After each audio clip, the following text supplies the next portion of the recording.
Assalamualaikum warahmatullahi wabarakatuh. Qasasul Anbiya, satu di antara kisah-kisah para nabi dan rasul. Dan malam ini kita akan membahas tentang Khatibul Anbiya, nabi yang diberikan oleh Allah Subhanahu wa taala sebuah mukjizat di mana dia adalah seorang orator, memiliki kefasihan dalam bicara. Walaupun demikian, banyak kaumnya yang kemudian masih mendustakan nabi tersebut. Dialah Nabi Allah Syuaib alaihi salatu wassalam. Nanti banyak pelajaran yang kita akan petik, terutama dalam kehidupan kita sehari-hari. Ma'asyiral muslimin yang dimuliakan Allah Azza wa Jalla, Nabi Syuaib itu istilah nama dalam Islam. Artinya nama Syuaib itu memang diambil di dalam Al-Quranul Karim. Namanya Syuaib. Tetapi dalam kitab Taurat namanya adalah Ra'uil. Dan dalam bahasa Syriania disebut Yathrub. Tapi kita mengambil nama tentu sesuai dengan nas Al-Quran. Nabi tersebut adalah Syuaib alaihi salatu wassalam. Dan Nabi Allah Syuaib alaihi salatu wassalam diutus setelah Nabi Lut. Artinya bahwa antara Nabi Lut dan Nabi Syuaib itu tidak ada nabi. Makanya kalau antum membaca Al-Quranul Karim, biasanya kalau setelah Allah menceritakan tentang kisah Lut, langsung menceritakan tentang kisah Nabi Allah Syuaib alaihi salatu wassalam. Karena memang Syuaib diutus setelah Nabi Allah Lut alaihi salatu wassalam. Dan Nabi Allah Syuaib alaihi salatu wassalam adalah satu di antara 4 Nabi Arab. Karena Nabi-Nabi itu kebanyakan diutus dari Bani Israel. Tetapi Nabi-Nabi Arab dari 25 Nabi dan Rasul itu cuma ada 4 saja. Dan itu dicantumkan semua dalam Al-Quran. Pertama, Nabi Hud alaihi salatu wassalam. Allah Subhanahu wa ta'ala berfirman, "Kadzabat 'adanul mursalin idh qala lahum akhuhum Hudun ala tattaqun." Telah mendustakan kaum Ad ketika diutus kepada mereka saudara mereka Hud alaihi salatu wassalam. Jadi yang pertama Nabi Hud diutus kepada kaum Ad. Kemudian yang kedua Nabi Saleh diutus kepada kaum Samud. Kemudian Nabi Syuaib alaihi salatu wassalam yang kita bicarakan di sini diutus kepada kaum Madian. Dan Rasul kita Muhammad sallallahu alaihi wasallam diutus kepada seluruh umat manusia, jinnya dan manusianya. Adapun Ismail alaihi salatu wassalam, walaupun dia berdakwah di Arab, akan tapi bukan Nabi Arab. Karena dia lahir di Palestina. Kemudian dibawa oleh Ibrahim ke negeri Arab. menjadi musta'rab, orang yang bukan Arab tapi fasih berbahasa Arab. Itulah Ismail alaihi salatu wassalam. Ma'asyiral muslimin yang dimuliakan Allah Subhanahu wa taala. Ada yang mengatakan bahwa nasab Nabi Syuaib itu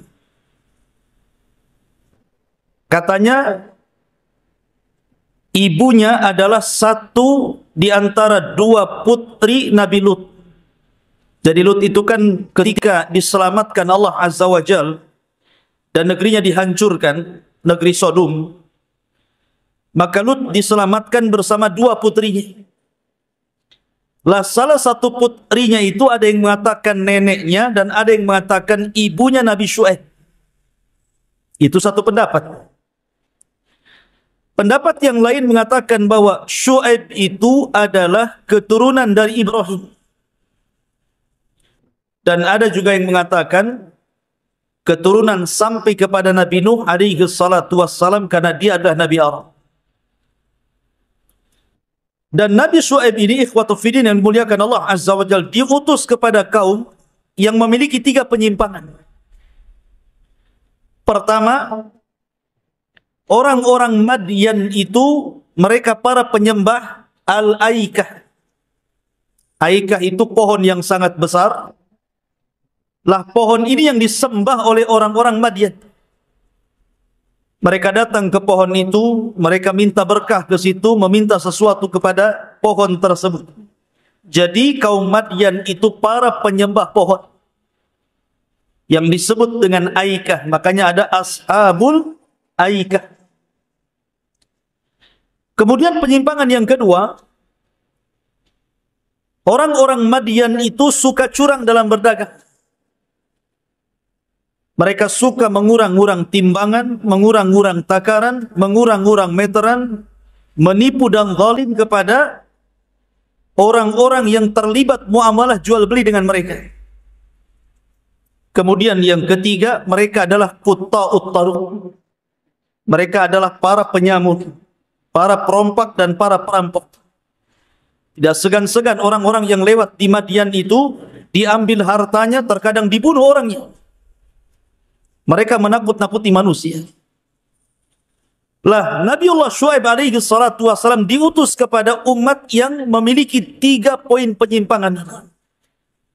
Penyimpangan akidah, menyembah pohon, penyimpangan muamalah curang dalam berdagang, dan penyimpangan dalam kejahatan karena mereka suka membunuh dan mengambil harta orang. Subhanallah, lengkap kejahatan kaum Madian ini. Ma'asyiral muslimin yang dimuliakan Allah Azza wa Jalla. Adapun Madian, di mana Madian itu? Ada yang mengatakan bahwa Madian itu terletak sekarang di Madinah, di kota namanya Al-Bada, bagian barat laut Saudi, sekitar 170 km dari Tabuk, tempat peperangan Nabi Sallallahu Alaihi Wasallam. Dan sisa-sisa peninggalan Nabi Syuaib sampai sekarang masih ada. Karena kaum Madian itu kan mengikuti kaum sebelumnya, suka membuat rumah di gua-gua, dibuat istana-istana cantik, dan peninggalannya sampai hari ini masih ada dan suka dikunjungi. Makanya kalau antum ada uang, boleh antum mengunjungi bekas-bekas peninggalan Nabi Syuaib kaum Madian sana. Kalau antum umroh atau haji gitu ya. Ma'asyiral muslimin yang dimuliakan Allah Azza wa Jalla. Adapun menurut orang-orang Yahudi mengatakan bahwa Madian itu artinya Ibrahim. Jadi orang-orang Madian, maksudnya Madian itu apa? Bukan tempat, tapi nama lain daripada Ibrahim itu Madian. Itu kata orang Yahudi. Dan Nabi Sallallahu Alaihi Wasallam ketika menceritakan soal kisah Nabi Musa alaihi salatu wassalam. Kan Musa itu kan ketika diusir dari Mesir karena membunuh, takut dia akhirnya kemudian pergi dari Mesir, berangkat ke Madian. Lah Madian ini tempat di mana Musa bersembunyi selama 40 tahun. Dan di Madian ini pula kemudian Musa menikah dengan salah seorang putri daripada Nabi Syuaib. Walaupun dalam Islam Syuaib yang dimaksud bukan Nabi, tapi orang soleh. Tapi orang Yahudi mengatakan bahwa yang dimaksud wanita yang menikahi Musa itu ya Nabi Syuaib gitu. Dan memiliki keturunan. Itu kan akidahnya Yahudi. Tapi akidahnya umat Islam yang benar adalah Syuaib bukan mertuanya Nabi Musa, tapi Syuaib maksudnya mertua Nabi Musa ya orang soleh, orang biasa. Syuaib Musa beda dengan Nabiullah Syuaib yang kita ceritakan di sini. Taib ma'asyiral muslimin yang dimuliakan Allah Azza wa Jalla. Kita urut kisah ini dan saya ambil dari dua surat yang sangat panjang karena Al-Quran menyebut kisah Syuaib ini di 11 ayat dalam Al-Quran. Jadi ada 11 tempat dalam Al-Quran menceritakan tentang kisah Nabi Syuaib. Tetapi yang paling panjang ada di dua surat. Pertama suratul A'raf dan yang kedua surah Hud. Ini yang kita akan bahas pada malam hari ini. Ma'asyiral muslimin yang dimuliakan Allah Subhanahu wa taala. Allah Subhanahu wa taala berfirman, "Wa ila Madyana akhahum Syuaibah." Dan kepada bangsa Madian diutus saudara mereka Nabiullah Syuaib alaihi salatu wassalam. Lihat Allah Subhanahu wa taala ketika mengatakan akuhum, saudara mereka. Kenapa Allah menggunakan bahasa dan ketika Allah mengutus kepada kaum Madian saudara mereka yang bernama Syuaib. Kenapa disebut saudara mereka? Kata para ulama, disebut akhuhum saudara mereka karena orang-orang Madian itu mengetahui Syuaib sedari kecil. Jadi bagaimana Syuaib kecil, Syuaib remaja, Syuaib dewasa sampai menjadi nabi, mereka mengenal siapa Nabiullah Syuaib alaihi salatu wassalam. Bagaimana akhlaknya, bagaimana muamalahnya, bagaimana kebaikannya, mereka paham. Dan begitulah para nabi diutus dari bangsanya sendiri. Seperti Nabi SAW dikenal oleh orang-orang Quraisy. Akhlaknya, kejujurannya gitu ya. Sehingga ketika dia mengaku menjadi nabi tidak bisa dicacati akhlaknya oleh kaumnya. Begitu juga Nabiullah Syuaib alaihi salatu wassalam. Sebagaimana kebiasaan para nabi, maka yang pertama kali dakwahkan para nabi adalah tauhid. Makanya Allah mengatakan, qala ya qaumi ibudullaha ma lakum min ilahin ghair. Wahai kaumku, sembahlah Allah. Tauhidkan Allah. Karena tidak ada sesembahan selain daripada Allah Subhanahu wa taala. Artinya bahwa seluruh para nabi dan rasul pertama kali dakwah adalah tauhid. Makanya Allah berfirman dalam Al-Quran, وَلَقَدْ بَعَثْنَا فِي كُلِّ أُمَّةٍ رَسُولًا أَنِ اعْبُدُوا اللَّهَ وَاجْتَنِبُوا الطَّاغُوتَ. Dan kami utus pada tiap-tiap umat ini seorang rasul, di mana tugasnya untuk menyampaikan kepada umatlah sembahlah Allah dan jauhi sesembahan selain daripada Allah alias taghut. Inilah ciri dakwah para nabi. Pertama kali mengajak manusia ke dalam tauhid. Baru setelah itu Nabi Syuaib mengingatkan kepada orang-orang Madian ini soal kezaliman mereka dalam muamalah.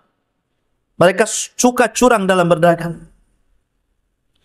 Allah mengatakan, "Wala tanqusul mikyala wal mizan. Inni arakum bi khairin. Inni akhafu alaikum adzab yaumin muhit." Wahai kaum Madian, kata Syuaib, janganlah kalian mengurang-urang timbangan. Janganlah kalian mengurang-urang takaran. Saya melihat kalian ini ekonominya baik, ekonominya bagus. Kalian ini orang kaya. Ngapain harus curang dalam berdagang? Karena saya takut menimpa kepada kalian adab yang sangat pedih. Lihat bagaimana harta bisa merubah, ikhwan. Kaum Madian ini kaum yang diberikan nikmat oleh Allah. Dulu mereka fakir, kemudian Allah berikan kekayaan kepada mereka. Harusnya orang kaya itu dibalas syukur. Tetapi memang alat orang itu mudah melampaui batas itu adalah salah satunya harta. Makanya Allah mengatakan, "Kalla innal insana la yatgha an ra'ahu istaghna." Manusia itu kalau sudah banyak hartanya, pasti mudah melampaui batas hidupnya. Memang begitu kaidahnya. Orang-orang kaya itu, kalau mereka tidak beriman kepada Allah, tidak diberikan hidayah, maka kehidupan mereka akan melampaui batas, melanggar perintah-perintah, dan tidak mau menjauhi larangan-larangan Allah Azza wa Jalla.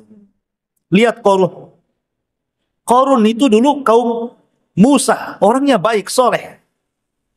Tapi setelah diberikan kekayaan oleh Allah Azza wa Jalla, apa yang terjadi? Dilawannya nabinya kan? Menunjukkan bahwa harta itu bisa merubah manusia. Di dalam Al-Quran ada kisah Bal'am ibn Ba'urah. Bal'am ibn Ba'urah ini seorang ulama Bani Israel. Didatangi oleh pembesar-pembesar kaumnya, kemudian diserahkan harta. Wahai Bal'am, mau harta enggak? Kalau kau ingin harta, doakan keburukan kepada Musa. Awalnya enggak mau. Oh, masa aku akan mendoakan keburukan pada seorang nabi? Enggak mau saya. Ditambah lagi hartanya, ditambah lagi, akhirnya mau dia. Seorang ulama Bani Israel kalah dengan harta. Makanya kenapa para ulama mengatakan bahwa penghuni sorga itu kebanyakan laki-laki dan orang-orang fakir. Kalau penghuni neraka itu kebanyakan para wanita dan orang-orang kaya. Memang begitu. Kenapa demikian? Karena orang-orang kaya itu hisabnya dua. Pertama ditanya soal min aina iktasabahu, dari mana kau dapat harta itu? Yang kedua, wa fima anfaqahu, kemana kau belanjakan? Jadi tidak cukup mencari harta dengan cara halal, tetapi dibelanjakannya pun dipertanyakan. Kemana kau belanjakan? Makanya Nabi Syuaib mengatakan, aku lihat ekonomi kalian baik, harta kalian banyak. Sudahlah, jangan curang dalam berdagang. Ada yang mengatakan bahwa mereka suka mengurang-urang timbangan. Dan lihat Allah mengatakan dalam Al-Quran, wailun lil mutaffifin alladzina idza qalu 'alan nas yastawfun wa idza kaluhum aw wazanuhum yukhsirun. Neraka wel bagi para mutaffif. Apa wel? Para ulama tafsir mengatakan wel itu artinya sebuah lembah. Wadin fi jahannam, sebuah lembah di neraka jahannam. Yang sangat gelap, yang sangat busuk dan sangat menakutkan. Itu disebut wail dalam bahasa Al-Quran. Untuk siapa wail ini? Lil mutaffifin. Untuk orang yang suka mengurang-urang timbangan. Untuk orang yang suka tatfif. Kalau dia jadi pedagang, dia kurangi dagangan. Kalau dia jadi pembeli, dia minta tambah pula beliannya. Itulah mutaffif namanya. Makanya sering saya katakan kepada antum semuanya, kenapa Allah Subhanahu wa Ta'ala sampai mengancam dengan neraka wel, sebuah lembah di neraka jahanam, padahal tatfif, mengurang-urang timbangan itu sebenarnya tidak mengenyangkan. Kalau seandainya ada orang beli salak 1 kilo ataupun mungkin jeruk 1 kilo, kalau dikurangi pamannya 1 on, paling beberapa biji saja kan, tidak mengenyangkan. Tapi kenapa Allah Subhanahu wa Ta'ala sampai menyediakan sebuah lembah di jahannam? Kata para ulama, bukan soal mengurangi 1 buah jeruk, 1 buah salak, 1 buah duku, bukan itu masalahnya. Tapi masalahnya ketika ada orang yang membeli kepada Anda jual buah-buahan, saya pembelinya. Yang namanya pembeli itu tidak semua kaya. Bisa saja yang membeli buah-buahan itu orang miskin. Bisa saja yang membeli buah-buahan itu anak yatim. Bisa saja yang membeli buah-buahan itu orang-orang yang tidak mampu. Tidak semua orang kaya. Coba bayangkan kalau yang Anda curangi anak yatim. berarti Anda memakan harta anak yatim. Kalau yang Anda curangi adalah hartanya fuqara wal masakin, berarti Anda mengurangi hartanya para fuqara wal masakin. Ini masalahnya kenapa tatfif itu berat sampai Allah mengatakan wailun lil mutaffifin. Neraka wail bagi para mutaffif yang suka mengurang-urang takaran dan timbangan itu. Lah ini perbuatan orang-orang siapa? Kaum Madian seperti ini. Makanya Nabi Syuaib mengatakan, "Wala tangkusul mikyala wal mizan, inni arakum bi khairin." Janganlah kalian mengurang-urang takaran dan timbangan. Aku lihat ekonomi kalian baik. Tapi lihat bagaimana Syuaib terus mendesak mereka dengan dakwahnya, "Ya qaumi, auful mikyala wal mizana bil qisti, wala tabkhasun nasa asya'ahum, wala ta'thaw fil ardi mufsidin." Wahai kaumku, kata Syuaib, sempurnakanlah takaran dan timbangan kalian. Jangan mengurangi hak-hak manusia. Dan jangan berbuat kerusakan di permukaan bumi. Karena orang-orang Madian ini, saya katakan dari awal, suka merampok. Suka menjadi perampok padang pasir. Makanya Nabi Syuaib mengingatkan mereka, tolong perbaiki muamalah jual beli kalian, dan jangan jadi penjahat. Lihat bagaimana Syuaib mengatakan, baqiyatullahi khairul lakum in kuntum mu'minin wa ma alaikum bihafidh. Kata Nabi Syuaib, baqiyatullah. Maksudnya baqiyatullah itu begini. Penghasilan walaupun sedikit, tetapi berkah. Bukan hasil curang. Bukan hasil mengurang-urang takaran dan timbangan, atau bukan hasil rampok. Itu jauh lebih baik bagi kalian. Baqiyatullahi khairul lakum, itu lebih baik bagi kalian. In kuntum mu'minin, kalau kalian merasa jadi orang-orang yang beriman. Wa ma'ana alaikum bihafid, dan saya tidak mungkin mengawasi kalian terus. Lihat Syuaib mengingatkan kepada kita satu pelajaran apa? Sedikit tapi berkah jauh lebih baik dibandingkan banyak tapi tidak berkah. Terkadang ada orang kaya, banyak duitnya. Saking banyak uangnya, tidak tahu berapa serinya. Bahkan tidak tahu berapa isi ATM-nya itu sampai banyaknya. Kalau ditanya berapa kekayaanmu, saking banyaknya bingung dia ngitungnya. Akan tetapi karena tidak berkah, hidupnya tidak merasa tenang dan selalu kekurangan. Kayaknya masih kurang saja. Padahal sudah Allah berikan kekayaan yang banyak. Makanya kenapa Allah Subhanahu wa taala menyindir orang-orang yang seperti ini, jama'a malahu wa addadah yahsabu anna malahu akhladah. Kalau orang sudah mulai mengumpulkan harta, pasti menganggap dirinya akan kekal, nggak mati-mati itu. Sehingga merasa kurang terus. Tetapi sedikit, yang penting berkah, pasti hidupnya akan tenang. Kemudian setelah Syuaib memberikan dakwah seperti ini, disuruh untuk mentauhidkan Allah, kemudian jujur dalam berjual beli, kemudian jangan jadi penjahat yang suka merampok, kemudian juga Nabi Syuaib mengingatkan bahwa hasil yang sedikit berkah itu lebih baik dibandingkan hasil banyak tapi tidak berkah. Bukannya nasihat ini diterima oleh kaumnya, ikhwan. Justru kaumnya malah melunjak. Kaumnya Nabi Syuaib ini justru marah mereka kepada Syuaib. Apa kata kaumnya ini? Qalu ya Syuaibah, ya Syuaibu, asalatuka ta'muruka an natruka ma ya'budu aba'una aw naf'ala fi amwalina ma nasha innaka la antal halimur rasyid. Lihat jawabannya kaumnya Syuaib ini. Mereka mengatakan, wahai Syuaib, apakah agamamu yang kau dakwahkan kepada kami? As-salatuka, apakah salat maksudnya agamamu? Yang setiap hari kau yakini dan kau dakwahkan kepada kami ini. Memerintahkan kamu agar kami meninggalkan sesembahan-sesembahan kami. Ataupun menyuruh agar kami mengatur harta-harta kami yang selama ini kami bebas mengaturnya. Engkau ini memang Al-Halim, bijak kali. Ar-Rasyid ini bukan pujian tapi celaan ini. Bahasa kitanya bijak kali ucapanmu. Lihat bagaimana kaumnya Syuaib ini mengatakan apa? Rupanya alasan ini dipakai sampai hari ini kan. Alasan orang-orang yang hendak memisahkan agama dari dunia ini sudah ada sejak zaman Nabi Syuaib.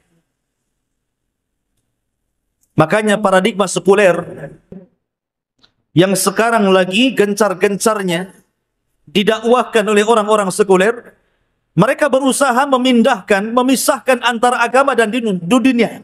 Sehingga mereka mengatakan ibadah itu cukup di masjid. Ibadah itu cukup di majelis ilmu saja. Tidak perlu kemudian masuk ke masalah jual beli. Akhirnya ketika kemudian agama dipisahkan dengan dunia, muncullah pelegaran milas kan. Pelegaran minuman keras. Soalnya menganggap agama tidak mengatur. Bagaimana bisa kemudian miras dijual belikan, ikhwan? Agama mengatur. Tidak boleh. Sesuatu yang haram hasilnya pun haram. Bagaimana kemudian jadikan bisnis benda-benda haram seperti ini? Agama ini mencakup semuanya. Makanya Islam adalah agama yang sempurna, mencakup akidah, mencakup ibadah, mencakup muamalah, mencakup akhlak dan kepribadian manusia. Itu dicakup dalam Islam. Tidak bisa kemudian agama itu urusan masjid, majelis ilmu. Bukan itu saja. Islam itu masuk ke pasar, Islam itu masuk ke politik, Islam itu masuk ke akhlak, Islam itu masuk kemana-mana. Tetapi orang-orang sekuler memang hendak memisahkan Islam dengan dunia. Makanya kalau ada cerita orang kantor, cerita agama, apa katanya?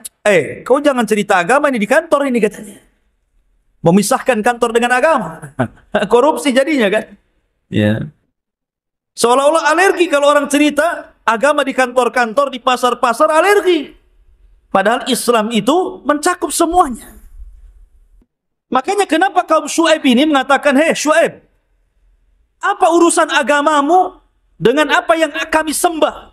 Dengan Tuhan-Tuhan yang kami sembah sebelumnya? Dan apa urusan agamamu dengan perniagaan kami? Jangan urus gitu maksudnya. Mereka hendak memisahkan agama dengan dunia. Tidak bisa. Ini pemahaman sekuler sudah ada sejak zaman kaum Madian. Sampai hari ini alasan itu dipakai. Ma'asyiral muslimin yang dimuliakan Allah Azza wa Jalla. Innaka la antal halimur rasyid. Engkau ini wahai Syuaib al-halim. Lembut orang yang rasyid, bijak. Ini bukan memuji Syuaib tetapi hendak menghina Syuaib dengan kata-kata ini. Maka Syuaib pun menanggapi perkataan mereka dan mengatakan, qala ya qaum, ara'aitum in kuntu ala bayyinati min rabbi wa razaqani minhu rizqan hasanah wa ma uridu an ukhalifakum ila ma anhaakum anhu in uridu illa al-islaha mastata'tu wa ma taufiqi illa billah. Katanya Syuaib, wahai kaum, bagaimana kalau seandainya yang kudakwahkan ini sebuah kebenaran dari Rabbku? Adapun rizki yang aku miliki tidak sebanyak kalian, tetapi rizkiku jauh lebih baik dibandingkan rizki kalian. Dan saya tidak hendak menyelisihi kalian. Apa yang saya larang kepada kalian itu bukan berarti saya hendak menyelisihi kalian. Tidak. Aku hanya ingin memperbaiki kalian semampu aku, kata Syuaib. Kan aku hanya meminta taufik dari Allah subhanahu wa ta'ala. Subhanallah. Seorang Nabi masih berdoa minta taufik kepada Allah Azza wa Jalla. Harusnya kita demikian. Setiap hari kita baca Al-Fatihah dalam solat kita. Ihdinas siratal mustaqim, ihdinas siratal mustaqim. Apa maksudnya ini? Maksudnya kita meminta taufik kepada Allah Azza wa Jalla. Karena kesadaran itu bukan milik siapapun. Bayangkan Nabi Syuaib, seorang Nabi, tapi didustakan kaumnya. Karena hidayah bukan milik Nabi Syuaib. Hidayah itu milik Allah subhanahu wa ta'ala. Maka mintalah hidayah kepada Allah Azza wa Jalla. Kemudian kata Nabi Syuaib, ya kaum, La yajrimannakum shiqaqi an yusibakum mithlu ma asaba qauma Nuhin wa qauma Lut au qauma Hudin au qauma Salihin wa ma qauma Lutin minkum biba'in. Subhanallah. Nabi Syuaib ini mengingatkan tentang kaum umat sebelum dia. Dia berhujah dengan sejarah. Kata Nabi Syuaib, wahai kaumku, janganlah perbedaan aku dengan kalian menjadikan kita pecah. Akan tetapi kalian harus ingat. Kalian harus ingat, wahai kaumku, ma asaba kaum Nuh. Apa yang terjadi dengan kaum Nuh ketika mereka melanggar nabi-nabi mereka? Apa yang terjadi? Allah kirim banjir besar kepada mereka. Tidak tersisa satu jiwa kecuali mati. Dan yang selamat hanya di perahu Nuh alaihi salatu wassalam. Kemudian kaum Hud atau kaumnya Hud yang dibinasakan oleh Allah Azza wa Jalla, tidak ada satu jiwa yang tersisa. Kaum Saleh ataupun kaum Saleh sama. Wa ma kaum Lutin minkum biba'in, atau yang dekat dengan kalian, kaum Lut. Kaum Lut itu dekat dengan kalian, jarak waktunya, jarak daerahnya. Dan apa yang kalian lihat bagaimana cerita Lut? Allah Subhanahu wa taala kirim Jibril, kemudian ditancapkan satu sayap di negeri Sodom, kemudian diangkat negeri Sodom ke langit, dihujani meteor, kemudian mati semua, dibantingkan lagi ke bumi, sekarang jadi laut mati. Maksudnya begini, kaum Lut loh nggak jauh dari kalian, baik tempat ataupun waktu. Apa kalian ingin seperti mereka? Jadi Nabi Syuaib ini ingin mengingatkan sejarah. Jangan seperti mereka akibat penentangan kepada Nabi dan Rasul yang diutus oleh Allah kepada mereka, menjadikan kalian diazab Allah Subhanahu wa ta'ala. Tetapi apa jawaban mereka? Qalu, mereka mengatakan, ya Syuaib, ma nafqahu katsiran mimma taqul. Inni naraka fina dha'ifah. Walaula rahtuka larajamnak wa ma anta alaina biaziz. Mereka mengatakan, wahai Syuaib, apa yang kau katakan itu aku tidak paham. Bayangkan, kaum Madian ini dicokoki oleh para pembesarnya. Kamu, kalau Nabi Syuaib sedang berceramah, habis ceramah kau katakan kepada Syuaib dengan kata-kata ma nafqahu katsiran mimma taqul. Maaf Syuaib, aku tidak paham dengan kata-katamu. Seandainya saya berceramah seperti ini, kemudian saya selesai ceramah, antum ngomong Ustaz dan tidak paham ceramah antum. Nanti saya ceramah di masjid mana lagi, kata orang masjid itu, saya tidak paham Ustaz apa antum yang katakan. Saya nasihati orang, kata orang ini, saya nggak paham Ustaz. Resign gak itu jadi Ustaz tuh kira-kira? Bisa jadi resign nih kan? Coba Nabi Syuaib diuji oleh kaumnya seperti itu. Jadi setiap dia ngomong, kaumnya mengatakan, saya tidak paham maksud kamu itu. Saya tidak paham maksud kata-kata kamu itu. Subhanallah. Sabarnya Nabi Syuaib. Walaupun kaumnya mengatakan seperti itu, tetap saja dia berdakwah. Kemudian mereka mengatakan, wa inna lanaraka fina dha'ifa. Aku lihat engkau ini lemah. Kau ini enggak berharga di antara kaum Madian, wahai Syuaib. Kemudian mengatakan, laula rahtuka, kalau bukan karena kabilahmu, kalau bukan karena kabilahmu, wahai Syuaib, sungguh engkau sudah kami galikan tanah, kau tanam di situ, kurajam engkau sampai mati. Ketika Allah mengatakan, perkataan mereka kalaulah bukan karena kabilah, menunjukkan bahwa Nabi Syuaib itu dipandang di kabilah. Karena dibela masalahnya. Kalau bukan karena kabilah, sudah kurajam kamu, sudah kubunuh kamu, bahasanya seperti itu. Tapi lihat para nabi sabar. Kemudian Nabi Syuaib mengatakan, ya qaumi, arahti a'assu alaikum minallah, wattakhadtumuhu wara'akum dhihriyan, inna rabbi bima ta'maluna muhit. Wahai kaumku, apakah kabilahku jauh lebih mulia dibandingkan Allah Azza wa Jalla sehingga kalian takut dengan kabilahku? Maknanya, terserah kalianlah apa yang kalian akan lakukan kepadaku. Kemudian, ya qaumi malu ala makanatikum inni amin. Saufa ta'lamuna man ya'tihi adzabun yukhzihi wa man huwa kadzibun wartaqibu inni ma'akum raqib. Di sini Syuaib karena sudah mulai dapat perlawanan dari kaumnya, sudah ada ancaman hendak dibunuh. Kemudian sudah mulai mereka pun mengejek Nabi Syuaib alaihi salatu wassalam. Maka Syuaib alaihi salatu wassalam hanya memberikan peringatan kepada kalian. Kalau kalian terus-menerus seperti ini, akan datang azab kepada kalian. Apa azabnya? Kata para ulama, azab yang ditimpakan kepada kaum Madian ini aneh. Karena banyak jenisnya. Pertama, Allah Subhanahu wa ta'ala hentikan angin selama 7 hari. Tidak ada angin sama sekali, tidak ada hawa. Anda bisa bayangkan. Kalau tidak ada oksigen, apa yang terjadi?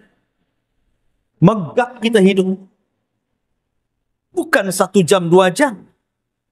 Makanya lihat orang-orang yang kekurangan oksigen di rumah sakit itu sampai ada tabung oksigen itu untuk bantu supaya pernapasannya lancar kan. 7 hari tidak ada oksigen. Allah hentikan angin kepada kaum Madian. Tidak ada angin sama sekali. Mereka susah bernafas. Sehingga sebagian mereka mati karena tidak sanggup bernafas lagi. Kemudian yang kedua, Allah Subhanahu wa ta'ala kirim cuaca ekstrim, harun syadid, panas yang luar biasa. Coba Anda bisa bayangkan, sudah tidak ada angin, panas luar biasa cuacanya. Gimana tuh rasanya tuh? Makanya seluruh kaum Madian tersiksa, mereka betul-betul tersiksa. Karena panas yang luar biasa, angin sudah tidak ada. Sebagian mereka menggali lubang di bawah rumah mereka.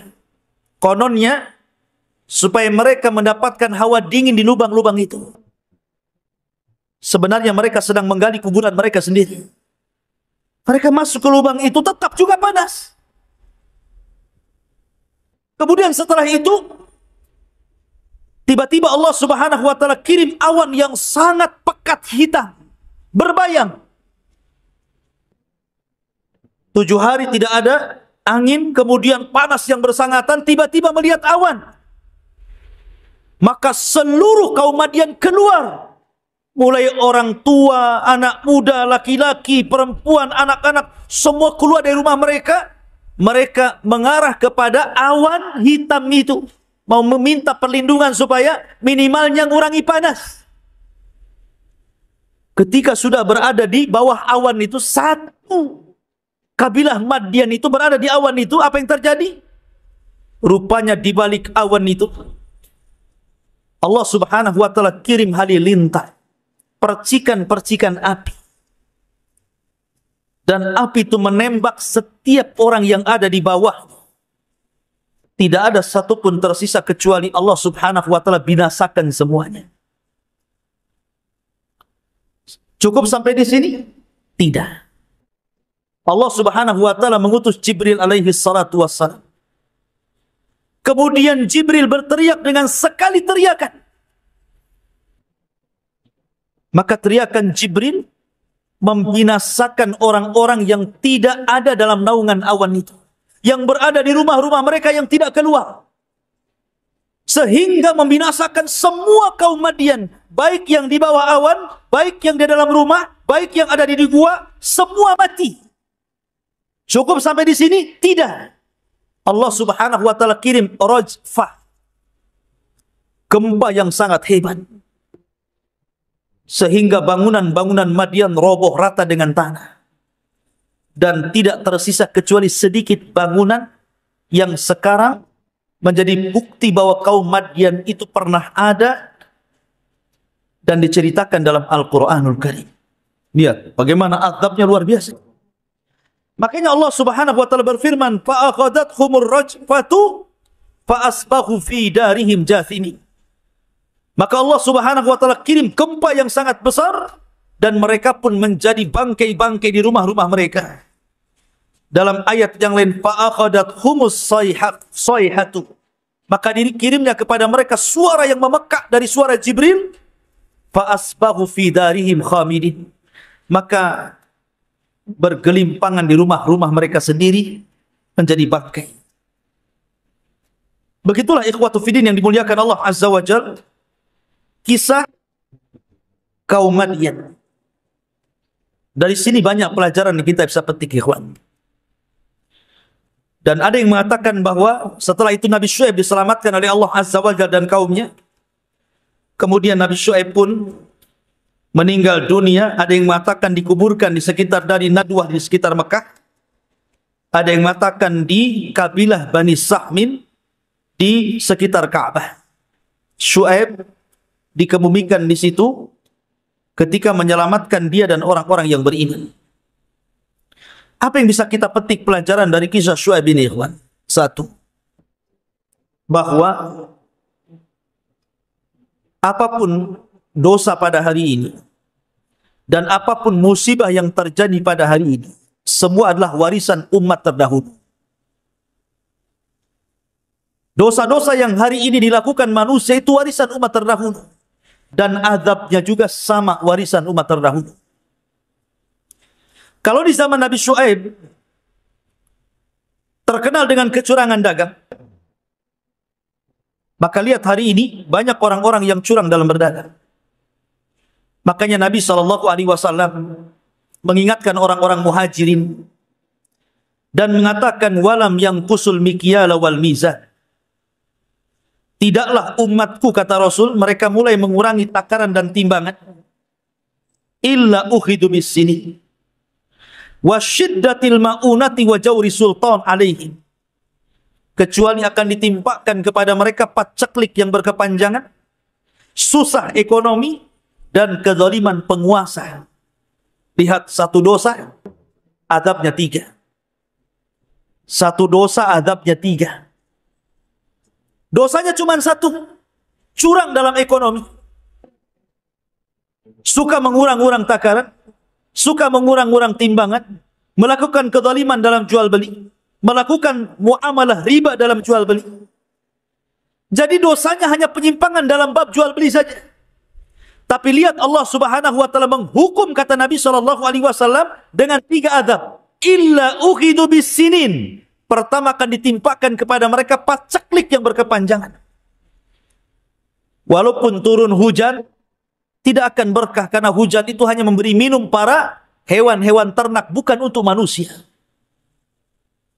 Yang kedua, wasyiddatil ma'unah. Disulitkan ekonomi.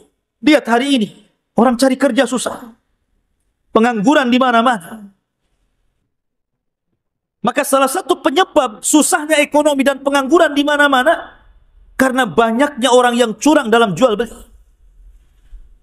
Yang ketiga, wa jawru sultani alaihim. Allah kuasakan pemimpin yang zalim yang akan memimpin kalian. Tiga-tiganya kita rasakan hari ini. Paceklik yang berkepanjangan, walaupun ada hujan jadi banjir, bukan jadi berkah. Ekonomi mulai susah, rakyat kecil menjerit. Para penguasa banyak yang tidak perhatian kepada rakyatnya, memperkaya diri sendiri. Setiap hari ada saja berita ketangkap KPK karena korupsi. Kan gitu. Ini kenapa? Karena sistem perekonomian di negeri kita ini memang harus dibenahi. Mulai daripada pembisnis kelas berat gitu ya, sampai kepada pembisnis kelas ecek-ecek kaleng-kaleng gitu kan. Jual bawang, jual cabai, jual ini masih ganjel-ganjelin tembangan tuh. Kenapa tuh ganjelin? Ya. Kalau memang tradisi-tradisi securang seperti ini, ikhwatu fiddin, ini tradisi dosa umat terdahulu yang diwariskan kepada umat sekarang, maka azabnya juga sama. Dari sini ma'asyiral muslimin yang dimuliakan Allah Azza wa Jalla, maka jangan pernah seseorang yang terjun dalam dunia perniagaan bisnis kecuali harus paham ilmunya. Makanya Umar bin Khattab itu disebutkan dalam kitab Fikih Sunnah karya Said Sabiq. Itu kalau ke pasar bawa tongkat, Pak. Umar itu kalau ke pasar bawa tongkat. Untuk apa tongkatnya? Apa Umar pincang sehingga kalau jalan pakai tongkat? Bukan. Umar ini hanya untuk memecuti para pedagang-pedagang di pasar yang curang. Dikeluarkan dari pasar, diusir. Jangan jualan di sini. Kira-kira kalau Umar hidup di zaman sekarang, masuk pasar Tiban, keluar semua enggak tahu. Ma'asyiral muslimin yang dimuliakan Allah Azza wa Jalla. Makanya para ulama mengatakan, jangan coba-coba orang masuk ke dunia bisnis kecuali dia paham halal dan haram. Kalau tidak, maka dia terjerumus kepada riba, terjerumus kepada gharar, terjerumus kepada zalim. Karena orang yang tidak bisa membedakan mana hak mana batil pasti terjerumus kepada keduanya. Maka penting Anda yang sekarang jadi pengusaha, coba pelajari dari sekarang. Islam itu mengajarkan tentang ahkam al-buyu, hukum-hukum jual beli. Demi keberkahan. Demi keberkahan. Makanya Nabi SAW memberikan doa baik kepada para pedagang yang baik itu. Apa kata Rasul? Rahimallahu rajulan samhan idha ba' syamhan idha ishtara samhan idha qada samhan idha iqtada. Apa kata Rasul? Semoga Allah merahmati orang ini, kata Rasul. Semoga Allah merahmati seseorang, kata Rasul. Samhan idha ba' wa samhan idha ishtara. Mudah ketika menjadi penjual dan mudah ketika menjadi pembeli. Maksudnya apa? Mudah ketika menjadi penjual dan mudah ketika menjadi pembeli. Mudah ketika menjadi penjual. Beli berapa bang? 1 kilo jeruk. Tambah lagi 2. Ambil. Beli beras bang. Berapa 2 kilo? 2 kilo. Udah pas 2 kilo. Tambah lagi sedikit. Ambil. Itu mudah saat membeli. Ketika Anda membeli, memberikan sesuatu yang lebih dari takaran, hakikatnya Anda sedang menambah keuntungan. Kenapa? Karena tambahan itu sedekah. Dan sedekah itu akan menambah harta. Rasul mengatakan, ma naqasa min malis sadaqah bal yazdad bal yazdad bal yazdad. Tidak berkurang harta yang disedekahkan, bahkan bertambah, bertambah, bertambah. Ini tidak. 1 kilo, dikurangi 1 on pula. Bukannya sedekah, malah diambil pula milik orang. Gimana mau berkah? Ini namanya mudah ketika jadi penjual. Mudah jadi pembeli. Pamannya ada kembalian 2.000 perak. Sudah ambil aja lah, ambil. Ini enggak ditunggui. Enggak ada bang. Tukar dulu lah sana. Nukar itu jauh banget. Hanya 2.000 tuh nukar itu. 1 jam dia nunggu di dagangan. Coba. Sambil orang pergi, diambil pula sama dia. La haula wala quwata illa billah. Jadi, mudah jadi pembeli itu ya sudahlah. Kalau hanya 1.000, 2.000, 3.000, anggap sedekah. Supaya barang yang kita bawa itu jadi berkah, gitu maksudnya. Makanya Rasul mengatakan, rahimallahu rajulan samhan idha ba' wa samhan idha ishtara. Ya. Begitu Islam mengajarkan dalam jual beli, dimudahkan gitu maksudnya. Makanya ketika Nabi SAW membuka pasar di kota Madinah, ketika Rasul hijrah ke Madinah, pasar dikuasai siapa? Dikuasai orang Yahudi.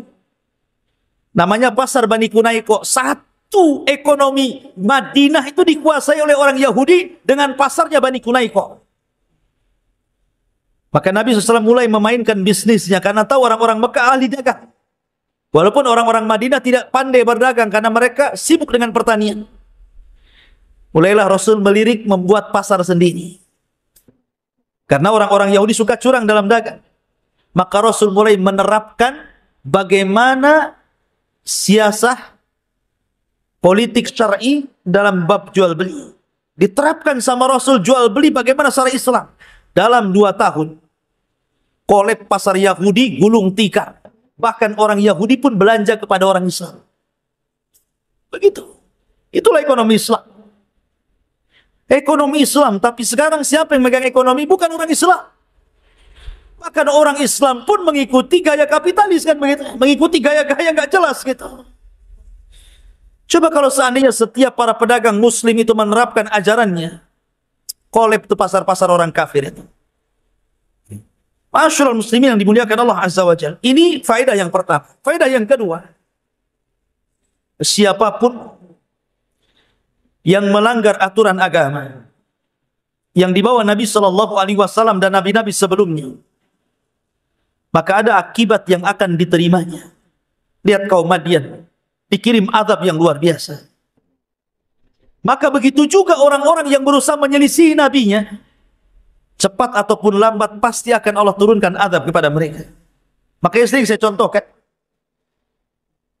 di zaman Nabi Shallallahu Alaihi Wasallam ada orang yang makan tangan kiri di hadapan Rasul. Kata Rasul, kul biyaminik, makan dengan tangan kanan. Orang ini belum mencoba, ngomong pula di hadapan Nabi, mastata'tu ya Rasulullah, aku tidak bisa wahai Rasul. Belum dicoba sudah bilang nggak bisa, padahal yang nyuruh makan tangan kanan adalah Nabi. Maka Rasul mengatakan, idzan mastata'ta abada. Kalau begitu kau tidak bisa mengangkat tanganmu selamanya. Didoakan Nabi seperti itu, tangannya langsung lumpuh. Lihat, doa seorang Nabi. Dari sinilah maka Allah Subhanahu wa taala mengatakan, falyahdharil ladzina yukhalifuna an amri an tusibahum fitnah aw yusibahum adzabun alim. Hendaklah takut orang-orang yang menyelisihi nabinya, akan datang kepada mereka fitnah ataupun adab yang sangat pedih. Maka jangan pernah sekali-kali menyelisihi nabinya, baik dalam perintah ataupun dalam menjauhi larangan Allah Subhanahu wa taala. Karena di zaman sekarang orang yang istihza, mengolok-olok agama ini banyak sekali. Banyak sekali. Karena kejahilan mereka tentu.